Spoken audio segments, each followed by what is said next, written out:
महायोगपीठे तटे भीमरत्या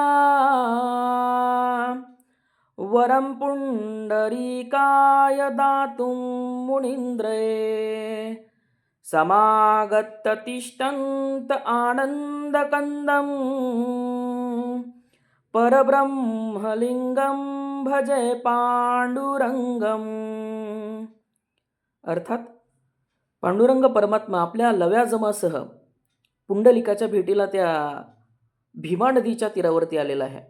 आणि या गोष्टीला योगायोग म्हटलं गेलं, साधासुद्धा नाही, महान योग म्हटलं गेलं. आणि ज्या स्थानावरती ही घटना घडली तिला पीठ म्हटलं गेलं, आणि ते म्हणजे आपलं पंढरपूर आहे. आणि त्या त्या पांडुरंग परमात्म्याला माझं नम्रपणानं वंदन असो, असं जगद्गुरू श्री शंकराचार्य म्हणतात. रामकृष्ण हरी.